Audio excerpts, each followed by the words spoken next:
હાલમાં નવરાત્રિ આવી રહી છે. નવરાત્રિના દિવસે ભક્તો દ્વારા માતાજીની મૂર્તિની સ્થાપના કરવામાં આવતી હોય છે. આ ઉપરાંત 9 દિવસ ગરબે ઘૂમીને લોકો દ્વારા માતાજીની આરાધના પણ કરવામાં આવતી હોય છે. જો કે આ વર્ષે માતાજીની સ્થાપના કયા સમયે કરવી અને કેવી રીતના કરવી તે અંગે આપણે આજે જાણીશું એસ્ટ્રોલોજર પાસેથી. આ વર્ષે એવું છે કે માતાજી ગુરુવારના દિવસે આવી રહ્યા છે, એટલે કે એ દિવસે અમુક પ્રકારની સમસ્યાઓ પણ ઊભી થઈ રહી છે. તો આ સમસ્યાથી બચવા માટે પણ શું કરવું, સાથે સાથે સ્થાપના કયા સમયે કરવી, પૂજા અર્ચના કેવી રીતના કરવી વગેરે માહિતી આપણે જાણીશું આણંદના એસ્ટ્રોલોજર પાસેથી. નમસ્કાર, હું ડૉક્ટર હેતલ પ્રજાપતિ. નવરાત્રિ આવી રહી છે.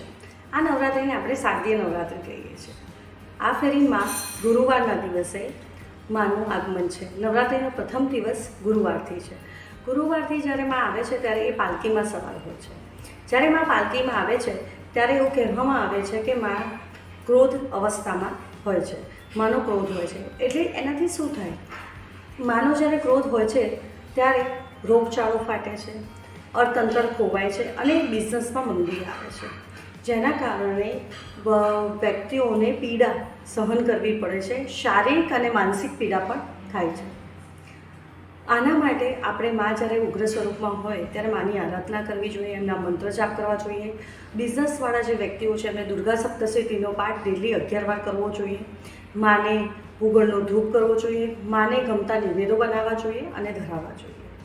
આ કરવાથી માની કૃપા આપણી પર રહે છે અને જે ક્રોધ અવસ્થામાં જે માં છે એ શાંત થઈ અને આપણને આશીર્વાદ આપે છે. બીજું કે આ વર્ષે 3 ઓગસ્ટે જ્યારે નવરાત્રિ છે ત્યારે આપણે ઘર સ્થાપનાનું મુહૂર્ત સવારના 6 વાગ્યાથી લઈને 10 થી 10:43 સુધીનું રહેશે અને વિજય મુહૂર્ત જે છે એ 11:57થી લઈને 12:58 સુધીનું રહેવાનું છે.